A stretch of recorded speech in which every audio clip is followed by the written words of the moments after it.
This is King Ka, currently the world's tallest roller coaster operating at Six Flags Great Adventure at 456 feet, and the fastest roller coaster in North America at 128 miles per hour.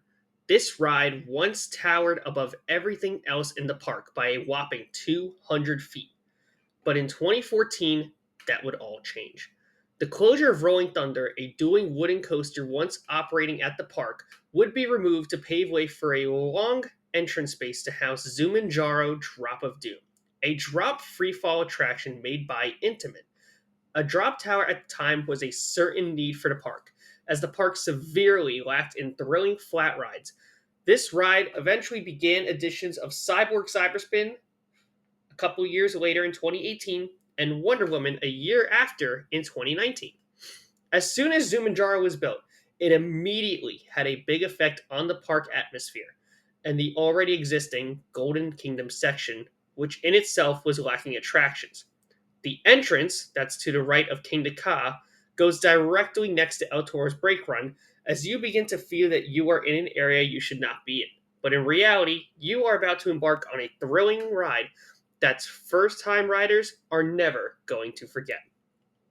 Advertised as the world's tallest and fastest free fall attraction, Zumanjaro would be built on the face of King Ka at 415 feet and drop you at 90 miles per hour. And on a clear day, at the very top, you could see the city of Philadelphia. This ride would put much stress on King Ka, where extra supports were added to the ride's roller coaster's base, and the state of New Jersey would not let both rides operate simultaneously until 2021, 7 years after Zumanjaro's opening. 10 years after its opening, I finally got the chance to experience Zumanjaro for the very first time, and there is much to discuss with this attraction. This is Arkham, and this is my review of Zumanjaro Drop of Doom at Six Flags Great Adventure. Now get ready. Here we go.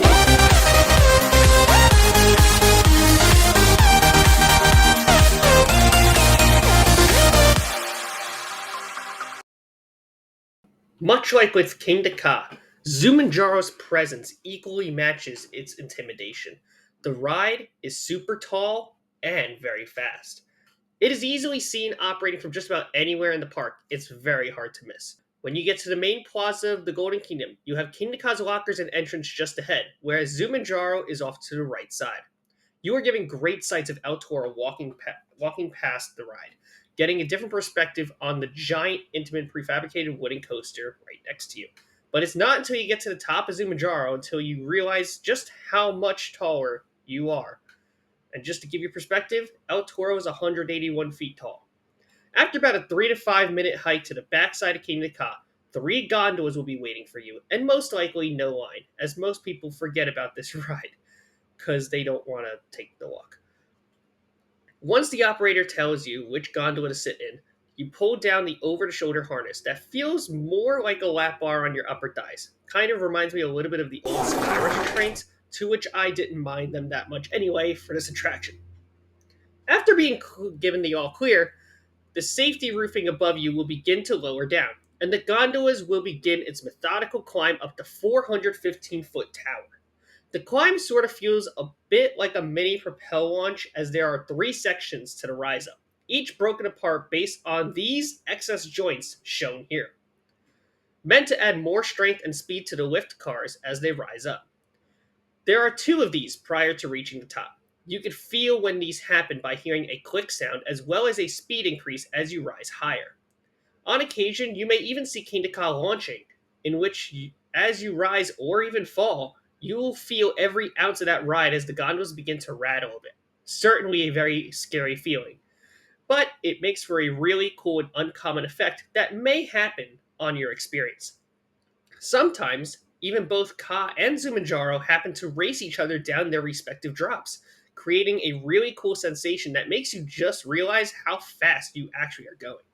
Once you reach the top, you sit there and enjoy the view for about 3 to 5 seconds prior to dropping down at 90 miles an hour. This drop is not as intense as it may look, As mentioned earlier, these latch cars that carry you up to the top have a grip that just lets go. Imagine a claw machine carrying a prize you won. Then it drops into the chute for you to collect. This is the exact way that Zumanjaro releases you from the top. Going into that ride, I thought it was going to shoot you back down the tower, but I was mistaken, making the ride not as intense as I originally thought. But did this ride not reach my expectations because of this? Yes and no.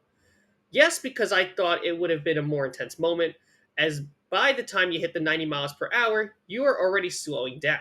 The drop itself is only about 290 to 300 feet tall, as about 20 to 25% of the ride has to be a braking mechanism for the ride to run safely, thus making the drop not as high as one might think. But from what I've observed, when your gondola matches the height of the roughly 125-foot airtime hill on King Ka, is roughly when the gondolas will hit the brakes. This does not make the ride bad, as I currently believe that this is a better ride than Wonder Woman, but not by that much. However, compared to other drop tower attractions I have done, I feel like this ride does not exceed that of Tower of Terror at Disney's Hollywood Studios. Perhaps it is because Tower of Terror has a seatbelt, whereas Zumanjaro only has a lap bar.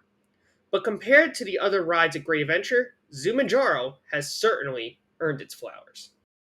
Overall, Zumanjaro Drop of Doom is often forget about. Most guests don't want to take the hike to the backside of King Ka. However, what they end up missing is not only a one of a kind experience, but a remarkable and much needed addition to Great Adventure. The views and the thrills this attraction provides continues to blow me away every time. And now I become more curious about how other drop tower attractions will compare to such an intimidating ride like this. Intimidating or not, everyone I see walk away after riding either gets right back in line or they leave with a massive laugh and smile on their face. This is a ride you have to do at the park. Do not miss it.